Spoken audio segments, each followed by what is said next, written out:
Welcome back friends, welcome to our study channel move on study. तो friends, सबसे पहले thank you so much Aryan Kumar, आपने फिर से अगेन टाइम्स हमारे पास पीडीएफ शेयर किया है। तो सबसे पहले आपको थैंक यू सो मच। और आई होप फ्रेंड्स आपका पेपर अच्छा गया होगा, इसलिए आप काफ़ी एक्टिव है। और चलिए मैं स्टार्ट करता हूँ। आपने जो हमारे पास पीडीएफ शेयर किया है, अगर आप हमारे इस चैनल पर अगर आए हैं और वीडियो को वॉच करें तो प्लीज़ अपना अटेंडेंस को शो कर दीजिएगा। और फ्रेंड्स, मैं आप लोग से ये रिक्वेस्ट करता हूँ, सबसे पहले आज का डेट में आप लोग क्या कीजिए, JSSC चेंज सिलेबस, यानी JSSC में लिखता हूँ चेंज जेटेड सिलेबस को आप लोग जेटेड सिलेबस के ऊपर आप लोग ट्वीट कीजिए। सबसे पहले आज आप लोग ये वर्क कीजिए। चलिए स्टार्ट करता हूँ। First of all question is now, 2011 की जनगणना के अनुसार झारखंड के निम्नलिखित में से किस जिले में सबसे कम अनुसूचित जनजाति है। तो ऑलरेडी फ्रेंड्स आप लोग को पढ़े होंगे। तो 2011 की जनगणना की बात करते हैं तो 2011 की जनगणना के अनुसार झारखंड की सबसे कम जो जनसंख्या, देखिए सबसे कम अनुसूचित के बारे में बोल रहा है। देखिए अनुसूचित के बारे में बोल रहे हैं, यानी एसटी के बारे में बोल रहा है। तो सबसे कम एसटी और एससी ये दोनों जो सबसे कम है हमारा अपना डिस्ट्रिक्ट में। ऑलरेडी मैं कोडरमा डिस्ट्रिक्ट से बिलोंग्स करता हूँ, तो ये कोडरमा होगा। क्या होगा राइट आंसर? कोडरमा हो गए। ऑलरेडी आप लोगों को मैं बताना चाहता हूँ, मैं कोडरमा डिस्ट्रिक्ट के एक छोटे से गांव गझंडी से बिलोंग्स करता हूँ। तो राइट आंसर हो गया ऑप्शन नंबर ए हो गया। क्लियर है? तो ये सही आप लोग का रहा आंसर। ठीक है, चलिए अब नेक्स्ट क्वेश्चन मैं देखता हूँ क्या पूछा गया था। तो निम्नलिखित में से किस वर्ष डॉक्टर रामदयाल मुंडा जनजातीय कल्याण अनुसंधान संस्थान की स्थापना की गई थी। तो फ्रेंड्स मैं आप लोगों को बताना चाहता हूँ, डॉक्टर रामदयाल मुंडा जनजातीय कल्याण की जो स्थापना किया था 1953 में किया गया था। 1953 में किया गया था। क्लियर है? तो होपफुली आप लोग आंसर देख सकते हैं 1953, ऑप्शन नंबर बी है ये। चलिए नेक्स्ट क्वेश्चन को मैं डिस्कस करता हूँ। क्या ये देखिए 2011 में झारखंड में 2011 में अनुसूचित जनजाति की आबादी थी जो कुल आबादी का 26.2% थी। तो ऑलरेडी फ्रेंड्स ये क्वेश्चन को मैं टफ जोन में करूंगा, क्योंकि ये डाटा लगभग सही किसी को याद होता है। तो इसका जो राइट आंसर मैं देख के ही बता रहा हूँ क्या होता है, 8.6 मिलियन है। तो इसे मैं टफ जोन में बोलूँगा, ये क्वेश्चन था ये। चलिए और मैं देखता हूँ क्वेश्चन क्या लिख रहा है ये। देखिए निम्नलिखित में किस वर्ष वामिका निधि को फेमिना मिस इंडिया झारखंड का ताज पहना गया। तो ये फ्रेंड्स क्वेश्चन काफ़ी अच्छा था। तो ये आप लोग झारखंड का अगर पढ़ते होंगे तो ये आप लोग के लिए फेमस क्वेश्चन था। तो वामिका निधि को फेमिना मिस इंडिया झारखंड का जो अवार्ड मिला था वह 2017 में मिला था। आई होप आप लोग पढ़े होंगे इसके बारे में। चलिए नेक्स्ट क्वेश्चन को मैं डिस्कस करता हूँ। देखिए क्या लिख रहा, the union club and library is one of the oldest cultural organization located in which of the following district of Jharkhand. तो फ्रेंड्स का राइट आंसर क्या होगा? देखिए यूनियन क्लब एंड लाइब्रेरी सबसे पुराने सांस्कृतिक संगठनों में से एक है जो झारखंड के निम्नलिखित में से किस जिले में स्थित है। तो फ्रेंड्स मैं इसके बारे में आप लोग को बताना चाहिए, ये जो होगा राइट आंसर रांची होगा। क्या होगा? ये रांची में होगा। चलिए नेक्स्ट क्वेश्चन मैं देखता हूँ क्या लिख रहा है ये। सुंदर dam is the biggest irrigation projects in which district constructed on सुंदर रिवर इन झारखंड स्टेट। तो फ्रेंड्स आप लोगों को मैं बताना चाहता हूँ, सुंदर बांध जो झारखंड के या गोड्डा जिले में स्थित है। कहाँ पे? ये गोड्डा जिले में स्थित है। तो ये काफ़ी कॉम्प्लिकेटेड मैं क्वेश्चन इससे भी बोलूँगा। क्लियर है? चलिए नेक्स्ट क्वेश्चन मैं बताना चाहता हूँ। देखिए ये सब सभी सही है वैसे। देखिए संख्यात्मक रूप से झारखंड राज्य में देश का 12वीं सबसे बड़ी आदिवासी आबादी है जो भारत के कुल अनुसूचित जनजाति का आबादी है। तो ये फ्रेंड्स अच्छा क्वेश्चन था। अगर आप लोग शिवांगन का बुक पढ़ते तो उसमें ऑलरेडी ये दिया था। तो 8.3% होगा। ये कहीं ना कहीं अच्छा क्वेश्चन था ये। चलिए नेक्स्ट क्वेश्चन को मैं देखता हूँ क्या लिख रही है। झारखंड का निम्नलिखित में से कौन सा झरना देवी भगवती की छवि के लिए प्रसिद्ध है। तो इसका जो राइट आंसर फ्रेंड्स लिख रहा तमासिन वाटरफॉल जो कि राइट आंसर है ये। वही बात करते हैं नेक्स्ट क्वेश्चन का। देखिए क्या लिख रहा, बरुआ शरीफ में दाता अमीर अली शाह झारखंड के निम्नलिखित में से किस जिले में स्थित है। तो ये सब फ्रेंड्स मैं खुद फर्स्ट टाइम क्वेश्चन में ये देख रहा हूँ। तो इसका राइट आंसर लिया हूँ और मैं देखता हूँ। तो राइट आंसर लिख रहा है चतरा, तो जो कि सही है। चलिए नेक्स्ट क्वेश्चन को मैं देखता हूँ क्या लिख रही है। झारखंड का निम्नलिखित में से कौन सा जिला एक महत्वपूर्ण हिंदू तीर्थ स्थल है जिसमें बैद्यनाथ मंदिर के भारत के 12 शिव ज्योतिर्लिंगों में से एक और भारत के 51 शक्तिपीठों में से एक है। तो ऑलरेडी फ्रेंड्स अगर आप लोग झारखंड के मूलवासी हैं तो आप लोग ऑलरेडी इसे बना सकते हैं। तो इसका राइट आंसर होगा देवघर। क्या होगा? ये देवघर होगा। तो ये काफ़ी अच्छा क्वेश्चन था। ऑलरेडी फ्रेंड्स आप लोग पढ़े होंगे देवघर का जो मंदिर है उसका जो निर्माण कराया था पूरन मल ने करवाया था। क्लियर है? और चलिए मैं एक और करंट अफेयर बताना चाहता हूँ फ्रेंड्स। आप लोग याद कीजिए झारखंड में देवघर में ही आप लोग का झारखंड का दूसरा एयरपोर्ट का स्थापना हुआ था, जो कि फ्रेंड्स आप लोग ऑलरेडी पढ़ेंगे 12 जुलाई 2023 को माननीय प्रधानमंत्री नरेंद्र मोदी के द्वारा करवाया गया था। ये आप लोग ध्यान में रखिएगा। चलिए नेक्स्ट क्वेश्चन देखता हूँ क्या पूछा गया था। निम्नलिखित में से किस प्रसिद्ध नर्तक ने 1949 में दर्पण अकादमी ऑफ परफॉर्मिंग आर्ट्स की स्थापना की थी। तो फ्रेंड्स यहाँ पे आप लोग क्वेश्चन पूछ रहे 1949 में। तो दर्पण के लिए जो राइट आंसर होगा मृणालिनी साराभाई होगा। वही बात करते हैं नेक्स्ट क्वेश्चन का, निम्नलिखित में से किस राज्य में चपचार कूट त्यौहार मनाया जाता है? तो फ्रेंड्स अगर आप लोग कंपटीशन की तैयारी करते हैं तो चपचार हमेशा ही पूछता रहता है। तो चपचार जो होता है मिजोरम में होता है। कहाँ होता है ये? मिजोरम में होता है। क्लियर है? तो राइट आंसर क्या होगा? मिजोरम होगा। चलिए नेक्स्ट क्वेश्चन को मैं देखता हूँ क्या लिख रहा था। आमेर किला राजस्थान राज्य के निम्नलिखित में से किस जिला में है? तो ऑलरेडी फ्रेंड्स अगर आप लोग पढ़े होंगे तो इसका राइट आंसर होगा जयपुर होगा। क्या होगा ये? जयपुर होगा। वही बात करते हैं नेक्स्ट क्वेश्चन का, श्री हरमंदिर साहिब श्री दरगाह दरबार साहिब का आधारशिला निम्नलिखित में से किस वर्ष रखी गई थी? तो अभी तक जो मैं क्वेश्चन देख रहा हूँ फ्रेंड्स काफ़ी कॉम्प्लिकेटेड क्वेश्चन पूछा है, तो 588 लिख रहा हूँ। और इस शिफ्ट में जो भी स्टूडेंट्स बैठे हैं तो उन लोग के फ्रेंड्स मैं अपने अकॉर्डिंग बता रहा हूँ, नॉर्मलाइजेशन में फ्रेंड्स मार्क्स बढ़ने का चांसेस है, ये आप लोग याद रखिएगा मैं जो बोल रहा हूँ। क्योंकि जो भी क्वेश्चन है ना अब तक मैं जितना एनालिसिस किया उसके कंपेरिजन कुछ 15 क्वेश्चन जो अभी देखा हूँ 14 उसमें कुछ टफेस्ट जोन में दे रहा है ये। चलिए नेक्स्ट क्वेश्चन, ग्लोबल वैश्विक प्रतिष्ठात्मक रिपोर्ट निम्नलिखित में से किस संस्थान द्वारा प्रकाशित किया था? तो ये फ्रेंड्स काफ़ी अच्छा क्वेश्चन, तो ये होता है आंसर WEF होता है। WEF जिसका फुल फॉर्म होता है वर्ल्ड इकोनॉमिक फोरम के द्वारा होता है। चलिए नेक्स्ट क्वेश्चन को डिस्कस करते हैं, विच of the following is not a correct green house gas? तो फ्रेंड्स आप लोग को यहाँ पे बताना है निम्नलिखित में कौन सा ग्रीन हाउस गैस नहीं है। तो ऑलरेडी मैं आप लोग को पहले डिस्कस करता था ग्रीन हाउस गैस कौन कौन होता है। एक इसका ट्रिक याद करिए, मीना का जलवा। देखिए आप लोग याद रखिएगा, मीना का जलवा याद कर लीजिए, इससे आप लोग सभी ग्रीन हाउस गैस के बारे में याद कर सकते हैं। फर्स्ट ऑफ ऑल फ्रेंड देखिए आप लोग का ट्रिक है ये, मीस हो गया आप लोग का मीथेन हो गया, ना से होता है नाइट्रस ऑक्साइड होता है, का से होता है कार्बन डाइऑक्साइड होता है, जा से होता है जलवाष्प होता है। इसके अलावा जो भी आगे वो नहीं होगा। क्लियर है? और इसमें सबसे ज़्यादा जो मात्रा होता है वह CO2 का होता है, जिसकी वजह से हमारा वायुमंडल क्या होता है? गर्म होता है, हीट होता है। तो ऑलरेडी फ्रेंड्स इसके अकॉर्डिंग आप लोग देखते हैं तो इसमें हाइड्रोजन गैस नहीं था, तो जो कि इसमें दिया था, तो राइट आंसर क्या हो गया? हाइड्रोजन गैस हो गया। क्लियर है? चलिए बात करते हैं नेक्स्ट क्वेश्चन का, मनुस्मृति सबसे पुरानी भारतीय कानूनी पाठ लिखने के लिए किस भाषा का उपयोग किया गया था? तो देखिए इसका राइट आंसर फ्रेंड्स ऑलरेडी आप लोग मारे भी होंगे आई होप, तो राइट आंसर होगा संस्कृत। क्या होगा? संस्कृत होगा। और मैं आप लोग को बताना चाहता हूँ संस्कृत भाषा को भारत का जो राष्ट्रीय भाषा जो जोड़ा गया था वह 2005 में जोड़ा गया था। क्लियर है? चलिए नेक्स्ट क्वेश्चन मैं देखता हूँ क्या है। सॉरी राष्ट्रीय भाषा नहीं होता ये कुछ कुछ भाषा के रूप में था जो कि टोटल 6 था। नेक्स्ट क्वेश्चन, चंद्रगुप्त मौर्य ने मौर्य साम्राज्य की स्थापना लगभग की थी। तो ऑलरेडी फ्रेंड्स आप लोग पढ़े होंगे चंद्रगुप्त मौर्य ने मौर्य वंश का जो स्थापना किया था 321 BC में किया था, 321 BC में किया था। और ये इन्होंने जो अपना यानी कि ये सॉरी मौर्य जो संवत जो चलाया था वह 319 के रूप में चलाया था। क्लियर है? तो ऑलरेडी आप लोग 321 में लगा सकते थे। क्लियर है? चलिए नेक्स्ट क्वेश्चन को मैं देखता हूँ क्या पूछा गया था। निम्नलिखित में से किस समिति ने 1928 में अधिकारों के विधेयक की मांग की थी? तो देखिए फर्स्ट ऑफ ऑल तेंदुलकर समिति ये नहीं होगा, BN राव समिति भी नहीं होगा फ्रेंड, मेहता भी समिति नहीं होगा, लेकिन मोतीलाल नेहरू समिति ये आप लोग का होगा, क्योंकि ऑलरेडी आप लोग पढ़ेंगे 1928 में मोतीलाल नेहरू ने काफ़ी वर्क किए थे। क्लियर है? और ये फ्रेंड्स पंडित जवाहरलाल नेहरू के पूजनीय पिताजी थे। चलिए next question, who is the author of the book indica? तो ऑलरेडी फ्रेंड्स आप लोग पढ़ेंगे इंडिका का जो लेखक है वह मेगास्थनीज है। कौन है ये? मेगास्थनीज है। क्लियर है? चलिए नेक्स्ट क्वेश्चन को मैं देखता हूँ क्या लिख रही है। निम्नलिखित में से किस टीम ने वर्ष 2024 में IPL इतिहास का सर्वोच्च टीम स्कोर बनाया था? विच of the following team made the highest team score in IPL history in year 2024? तो फ्रेंड्स ये बॉयज़ लोग के लिए काफ़ी अच्छा क्वेश्चन होगा। बॉयज़ लोग क्योंकि IPL काफ़ी देखते हैं तो उन्होंने जो भी ड्रीम 11 लगाया तो उनके लिए काफ़ी अच्छा क्वेश्चन था ये। तो मैं आप लोगों को बताना चाहता हूँ जो 2024 का जो IPL हुआ था उसमें फ्रेंड्स सबसे ज़्यादा जो स्कोर बनाया था एक टीम के लिए तो उनका नाम था SRH यानी सनराइजर्स हैदराबाद ने लगाया था। क्लियर है? और फ्रेंड्स आई होप ये लगता है बेंगलुरु के खिलाफ लगाया था, 277 लगाया था, 277 लगाया था ये। आप लोग देखे भी होंगे शायद ये मैच। तो ये लिख रहा है यानी विच of the following teams made the highest team score in IPL history in the year? तो क्या होगा फ्रेंड्स? SRH होगा। क्लियर है? चलिए ऑलरेडी फ्रेंड्स आप लोग पढ़े होंगे IPL जो हुआ था इस बार का विजेता कौन था? अपना KKR यानी कोरबो लोलबो जितवेरे हुआ था। क्लियर है? चलिए मैं लास्ट डिस्कस कर दिया, तो आइए फ्रेंड्स विनर रहा था और इसका उप विजेता रहा था SRH। चलिए नेक्स्ट क्वेश्चन, इन मार्च 2024 में, अब देखिए फ्रेंड्स मैं क्वेश्चन देखा हूँ सबसे गलत काम ये किया जैसे इस बार क्या किया, मार्च का पूरा क्वेश्चन कॉपी एंड पेस्ट करके केवल एक ही मंथ्स का डाल दिया। तो जो पढ़ा होगा उसके लिए बहुत बहुत अच्छा हो गया, जो नहीं पढ़ा होगा उसके लिए काफ़ी प्रॉब्लम क्रिएट कर गया होगा ये। तो देखता हूँ क्या क्वेश्चन था ये।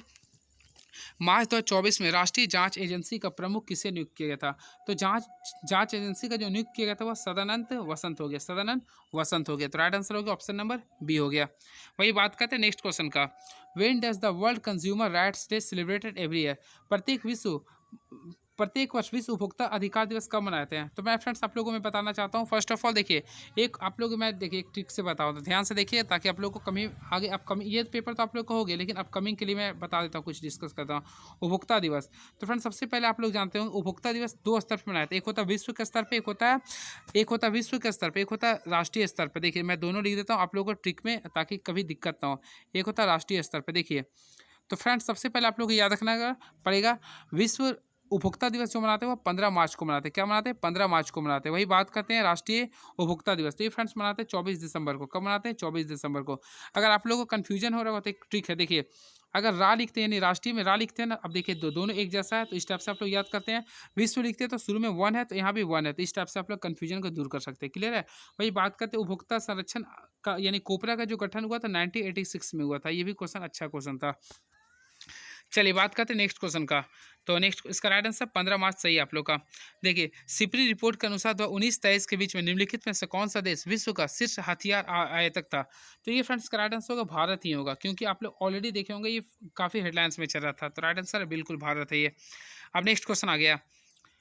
प्रधानमंत्री नरेंद्र मोदी ने मार्च 2024 में किस राज्य में कोचरब आश्रम का उद्घाटन किया? तो ऑलरेडी फ्रेंड्स उन्होंने अपना जन्म जन्म राज्य यानी कि जहाँ पे उनका होम डिस्ट्रिक्ट है, यानी कोचरब आश्रम कहाँ खोला था? ये गुजरात में। ये आप लोग पढ़े होंगे, क्योंकि ये भी फेमस क्वेश्चन था ये। तो इसका राइट आंसर होगा गुजरात। ये फेमस क्वेश्चन था, आई होप आप लोग किए होंगे। Next question. मार्च 2024 में सुभाष चंद्र बोस के जीवन पर आधारित एक डिजिटल प्रदर्शनी सुभाष अभिनंदन अभिनंदन का शुभारंभ किसने किया था? तो मैं आप लोगों को बताना चाहता हूँ फ्रेंड्स, सुभाष अभिनंदन का जो शुभारंभ किया था उनका नाम था अर्जुन राम मेघवाल। अर्जुन राम मेघवाल, और इन्होंने ही फ्रेंड्स नारी शिक्षा अधिनियम इन्होंने ही फ्रेंड्स नारी नारी वंदन नारी वंदन अधिनियम जो पारित हुआ था, इन्होंने ही लागू किया था। क्लियर है? और ये फ्रेंड्स कानून मंत्री भारत का। क्लियर है? उस समय तत्कालीन कानून मंत्री थे, ये भी आप लोग याद रखिएगा। तो सुभाष अभिनंदन का शुभारंभ किसने किया था? अर्जुन राम मेघवाल। चलिए भाई बात करते हैं नेक्स्ट क्वेश्चन का। मार्च 2024 में MIR भी, तो फ्रेंड्स ये आप लोग क्वेश्चन लगा सकते होंगे, क्योंकि ये क्वेश्चन फेमस था। ये देखिए MIR, तो ये था यहाँ पे भी आ रहा था, तो भी जो था 5 को शो कर रहा था, तो यहाँ पे जहाँ 5 लिख रहा है उसका राइट आंसर लिख सकते थे। तो मार्च MIR भी तकनीक ने किस मिसाइल का सफल परीक्षण किया था? देखिए यहाँ 5 है, तो कहाँ पे दी है ऑप्शन में 5, तो देख सकते हैं अग्नि 5 है। तो ये क्वेश्चन काफ़ी अच्छा था ये। अगर पढ़े होंगे तो फ्रेंड्स आप लोग के लिए ईजी हो गया, नहीं पढ़े तो बहुत दिक्कत हो गई इसमें। Next question. 71वां मिस वर्ल्ड का खिताब जीतने वाले क्रिस्टिना पिस्कोवा निम्नलिखित में किस देश में? तो फ्रेंड्स आप लोग को मैं बताया था पिज्जा जो बनाते हैं चेक करके बनाते हैं, तो चेक गणराज्य हो गया। क्या हो गया? चेक गणराज्य। क्लियर है? चलिए नेक्स्ट क्वेश्चन मैं देखता हूँ, ये भी याद रखिएगा। चलिए नेक्स्ट क्वेश्चन। केंद्रीय मंत्री नारायण राणे ने मार्च 2024 में किस राज्य में SMI प्रौद्योगिकी केंद्र की आधारशिला रखी है? तो फ्रेंड्स का राइट आंसर लिख रहा है महाराष्ट्र हो गया। वही बात करते हैं नेक्स्ट क्वेश्चन का। मार्च 2024 में विश्व की सबसे लंबी ट्रिवन लोन टनल सेना टनल का उद्घाटन भारत के किस राज्य में किया गया था? तो फ्रेंड्स का राइट आंसर होगा अरुणाचल प्रदेश। क्या हो गया? अरुणाचल प्रदेश में। इसमें फ्रेंड्स केवल मार्च 2024 का क्वेश्चन देख रही है। तो ये रहा आप लोगों का 30 क्वेश्चन, जो कि केवल फ्रेंड्स आप लोग GK GS था और करंट अफेयर था। अब बात करते हैं, देखते हैं साइंस का चुका है। जब किसी वस्तु की गति शून्य होती है तो उसकी गति की स्थिति क्या मानी जाती है? तो फ्रेंड्स अगर आप लोग क्लास 9th में पढ़े होंगे, अगर किसी की गति शून्य है तो उसे क्या बोलते हैं? एट रेस्ट बोलते हैं। क्या बोलते हैं? रेस्ट बोलते हैं। तो ऑप्शन नंबर रेस्ट है, तो ऑप्शन नंबर A लगा सकते हैं। वही बात करते हैं नेक्स्ट क्वेश्चन का। वाई इज रोलिंग, देखिए हिंदी में पढ़ता हूँ। क्यों माना जाता है कि स्लाइडिंग की तुलना में रोलिंग घर्षण को कम करती है? तो फ्रेंड्स ऑल्सो इसका राइट आंसर क्या होगा? देखिए रोलिंग में स्लाइडिंग की तुलना में कम संपर्क क्षेत्र शामिल होता है। तो फ्रेंड्स आप लोग ऑलरेडी पढ़े होंगे, घर्षण के 3 प्रकार होते हैं। एक होता है, सबसे पहले क्या होता है? स्टैटिक्स होता है, एक होता है रोलिंग होता है, और एक क्या होता है? एक होता है अभी जो मैं बोला हूँ, यानी कि स्लाइडिंग होता है। क्लियर है? चलिए अब नेक्स्ट क्वेश्चन देखिए। जब मशीने के चलने वाले भागों के बीच तेल, ग्रीस या ग्रेफाइट लगाया जाता है तो क्या होता है? तो देखिए तो एक पतली परत बन जाती है, जिससे सीधा संपर्क कम हो जाता है। नेक्स्ट क्वेश्चन देखिए। आपतन कोण और प्रवर्तन कोण के बारे में कौन सा कथन सत्य है? तो ऑलरेडी फ्रेंड्स ये क्लास 10th का बेसिस पे क्वेश्चन था, ऑलरेडी आप लोग जानते हैं। देखिए आपतन कोण और प्रवर्तन कोण ये आपस में हमेशा जो होता है, देखिए बीच में क्या होता है? नॉर्मल होता है। तो ये दोनों जो होता है आपस में आई इक्वल टू क्या होता है? R यानी इक्वल होते हैं। तो ऑप्शन नंबर में लगा सकते हैं, ये दोनों क्या होता है? Both are equal to each other. Next question, जब बच्चे किसी खुरदरे फर्श पर एक डिब्बे को धक्का देते हैं और वह हिलता नहीं है, तो कौन सा बल धक्का देने वाले बल को संतुलित कर सकता है? तो देखिए, संतुलित करने के लिए यानी किसी वस्तु को अपोजिट डायरेक्शन यानी किसी के अपोजिट में डायरेक्शन लगाते हैं, फोर्स लगाते हैं, उसे बोलते हैं फ्रिक्शन फोर्स। क्या बोलते हैं? फ्रिक्शन फोर्स बोलते हैं। क्लियर है? चलिए नेक्स्ट क्वेश्चन को मैं देखता हूँ क्या लिख रहा है ये। आरबीसी यानी विच पिगमेंट टू सॉरी हिंदी में पढ़ रहा हूँ। लाल रक्त कोशिकाओं में कौन सा वर्णक होता है जो ऑक्सीजन में के परिवहन को मदद करता है? तो फ्रेंड्स मैं आप लोगों को बताना चाहता हूँ, आरबीसी में जो परिवहन होता है, ऑक्सीजन को परिवहन करवाता है, उसमें होता है हीमोग्लोबिन। क्या होता है ये? हीमोग्लोबिन। तो ये ऑल्सो आप लोग किए होंगे। अब मीलानिन की वजह से फ्रेंड्स किसी का बॉडी का कलर होता है, अगर किसी के बॉडी में मेलानिन की मात्रा ज़्यादा है तो वो क्या होगा? ब्लैक होगा। क्लियर है? चलिए नेक्स्ट क्वेश्चन को मैं डिस्कस करता हूँ। देखते हैं ऑक्सीजन के उपयोग के बिना किस प्रकार का श्वसन होता है? तो देखिए, ऑक्सीजन का उपयोग के बिना, तो के बिना अगर होता है, देखिए के बिना बोल रहा था इसलिए बोलेंगे अवायवीय श्वसन, यानी कि ए एनारोबिक रेस्पिरेशन होगा। क्लियर है? इसमें 2 एटीपी का एनर्जी प्राप्त होता है। क्लियर है? सॉरी, 2 एटीपी का जो प्राप्त होता है वह आप लोग का होता है इथाइल अल्कोहल में। वही बात करते हैं 3 एटीपी का, तो 3 एटीपी का जो प्राप्त होता है वो आप लोग का लैक्टिक एसिड जब बनता है, यानी कि जब हम लोग थक जाते हैं दौड़ते दौड़ते, तो उसमें ऑक्सीजन की मात्रा कम हो जाता है, तो उसमें फ्रेंड 3 एटीपी का निर्माण होता है। ये क्वेश्चन काफ़ी अच्छा था ये। चलिए next question, in which parts of the digestive system does the digestion of the carbohydrates begins? Manav sorry पाचन तंत्र के किस भाग में कार्बोहाइड्रेट का पाचन होता है? तो फ्रेंड्स ऑलरेडी ऑल्सो आप लोग पढ़ेंगे, कार्बोहाइड्रेट का जो पाचन होता है वह मुख गुहा से होता है, यानी बकल कैविटी से होता है, बकल कैविटी से होता है। क्लियर है? और the smallest unit of carbohydrates is also called glucose. क्योंकि मैं फ्रेंड्स आप लोगों में डिस्कस किया था, इसका सूत्र क्या होता है? CnH2nOn होता है। क्लियर है? चलिए मैं नेक्स्ट क्वेश्चन को डिस्कस करता हूँ। क्या ये कौन सा तत्व आसानी से अपना इलेक्ट्रॉन त्याग कर आवेशित आयन बना लेता है? तो देखिए, आप लोग को आसानी से बोल रहा, तो ऑप्शन के अकॉर्डिंग देखता हूँ क्या क्या लिखा। देखिए, कौन सा तत्व आसानी से अपना इलेक्ट्रॉन त्याग कर धन आवेशित, तो धन आवेशित देखिए, ऑक्सीजन जो होता है फ्रेंड्स इसमें 2 माइनस में होता है, ये नहीं होगा। कार्बन का भी मैंने डिस्कस नहीं कर सकता, ये 4 माइनस भी लेते हैं। वही फ्रेंड्स हाइड्रोजन जो होता है देखिए H प्लस में ले लेते हैं। ठीक है? तो आप लोग का हाइड्रोजन ही हो जाएगा। क्लियर है? ऑप्शन के अकॉर्डिंग। चलिए बात करते हैं नेक्स्ट क्वेश्चन का। कौन सा पदार्थ उदासीनीकरण के दौरान हाइड्रोजन आयन को स्वीकार करके क्षार के रूप में प्राप्त कार्य करता है? तो देखिए, कौन सा उदासीनीकरण के दौरान, यानी which substance act as a base of the accepting hydrogen ions during neutralization? तो फ्रेंड्स इसका राइट आंसर होगा एमोनिया। क्या होगा? एमोनिया। क्लियर है? वही बात करते हैं एमोनिया का, तो एमोनिया का सूत्र क्या होता है? NH3 होता है। वही बात करते हैं बेकिंग सोडा का, तो क्या होता है फ्रेंड्स? NaHCO3 होता है। वही बात करते हैं नींबू का रस का, तो इसका pH मान ऑलरेडी आप लोग पढ़ेंगे 2.2 से कम होता है। चलिए next question, why does heating a liquid decrease its density? यानी किसी द्रव को गर्म करने में उसका घनत्व क्यों कम हो जाता है? तो क्योंकि गर्म होने से अणु तेजी से चलते हैं और अधिक स्थान घेरते हैं। तो ये काफ़ी सही आंसर था ये। नेक्स्ट क्वेश्चन है, क्या गर्म करने पर घनत्व में परिवर्तन का सिद्धांत केवल द्रव पदार्थों पर ही लागू होता है? नो, ये गलत है फ्रेंड, नो। क्योंकि फ्रेंड देखिए, वो क्या होता है ना, मैं आप लोगों को बता, इसका राइट आंसर नहीं, ये ठोस और गैसों पर भी लागू होते हैं। तो राइट आंसर होगा ऑप्शन नंबर ये। क्योंकि फ्रेंड्स ऑल्सो आप लोग पढ़े होंगे 3 रूप, चालन का रूल, विकिरण का रूल, और एक और आप लोग कमेंट बॉक्स में लिख क्या क्या होता है, संवहन का रूल। तो ये आप लोग पढ़े होंगे, इसलिए नहीं होगा ये। देखते हैं कंटेनर के अंदर पदार्थ गैस का दबाव किस कारण से होता है? तो ऑल्सो फ्रेंड्स आप लोग पढ़े होंगे, कंटेनर के अंदर गैस का जो दबाव होता है वो अणुओं के आपस में टकराने की वजह से होता है। तो molecules colliding with each other की वजह से होता है। चलिए नेक्स्ट क्वेश्चन को मैं डिस्कस करता हूँ। In which state do particles have the highest freedom of movement? किस अवस्था में कणों की गति सबसे अधिक स्वतंत्रता होती है? तो ऑल्सो फ्रेंड्स आप लोग पढ़े होंगे, सबसे अधिक जो फ्रीडम होता है तो वो होता है गैस में। सबसे किस में होता है? गैस में सबसे ज़्यादा होता है। ठीक है? और सबसे कम किस में होता है? सॉलिड में होता है। Which of the following substance are considered electrolytes? निम्नलिखित में से कौन सा पदार्थ इलेक्ट्रोलाइट्स माने जाते हैं? तो फ्रेंड इलेक्ट्रोलाइट्स उसी कहते हैं इसमें प्लस और माइनस का चार्ज आता है। तो ऑप्शन के अकॉर्डिंग देखा है तो देखिए, लोहे का बुरादा नहीं होगा, रेत भी नहीं होगा, चीनी भी नहीं होगा, तो सोडियम क्लोराइड होगा, जिसका सूत्र क्या होता है? Na+Cl-। तो ऑलरेडी ऑप्शन नंबर बी लगा सकते हैं आप लोग। Next question, which of the following best describe the electrochemical cells? यानी निम्नलिखित में से कौन सा इलेक्ट्रोकेमिकल सेल्स का सबसे अच्छा वर्णक है? तो देखता हूँ इसका राइट आंसर क्या लिख रहा। एक व्यवस्था जो बिजली उत्पन्न करने के लिए रासायनिक प्रतिक्रिया का उपयोग करता है, बिल्कुल ही सही है। नेक्स्ट, बीटा वाट सॉरी थक चुका हूँ। बीटा विविधता मुख्य रूप से क्या दर्शाती है? तो फ्रेंड्स का राइट आंसर होगा पर्यावरणीय ढाल के साथ प्रजातियों का संरचना में परिवर्तन की डिग्री। ये सब क्वेश्चन फ्रेंड्स आप लोग का प्रेजेंट टेंस का क्वेश्चन था, काफ़ी कॉम्प्लिकेटेड मैं क्वेश्चन बोलूँगा। क्लियर है? तो जितना क्वेश्चन है आप लोग का कंसेप्ट क्लियर है तभी हो सकता है। चलिए अब नेक्स्ट क्वेश्चन को मैं डिस्कस करता हूँ, देखता हूँ ऑन द बेसिस ऑफ किस टाइप्स का क्वेश्चन दिया हुआ था। चलिए देखता हूँ नेक्स्ट क्वेश्चन क्या लिख रही है। दुनिया भर में जैव विविधता हॉटस्पॉट्स की पहचान करने के लिए कौन से मानदंड इस्तेमाल किए जाते हैं? तो राइट आंसर क्या लिख रहा है देखते हैं इसका। समृद्ध जैव विविधता वाले क्षेत्र में स्थानिकता के उच्च स्तर और प्रजातियों के विलुप्त होने के तत्काल की खतरा, बिल्कुल ये सही है आप लोग का। ये क्लास 10th का चैप्टर नंबर 2 में दिया हुआ है, क्योंकि फ्रेंड्स आप लोग पढ़े होंगे भारत का हॉटस्पॉट के बारे में, पश्चिमी घाट। किस प्रकार के प्रदूषित प्राकृतिक जैविक प्रक्रियाओं के माध्यम से बहुत धीरे धीरे विघटित होता है। तो ऑल्सो फ्रेंड्स आप लोग पढ़ेंगे नन बायोडिग्रेडेबल, यानी कि राइट आंसर होगा नन है ऑप्शन, यानी कि गैर अपघटनीय प्रदूषण होगा। राइट आंसर 4 हो गया। चलिए नेक्स्ट क्वेश्चन देखते हैं क्या लिख रहा है। Which type of industry is considered as a source of cotton dust in the air.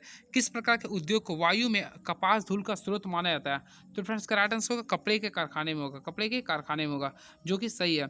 किस प्रकार के उद्योग को वायु में कपास धूल का स्रोत माना जाता है। वायु के कपास, ये फ्रेंड्स मैं कन्फ्यूजन में कर रहा हूँ, आई थिंक एक मैं कन्फ्यूजन लिख रहा है, वायु का मैं कंफ्यूज कर रहा हूँ इसमें, क्लियर है।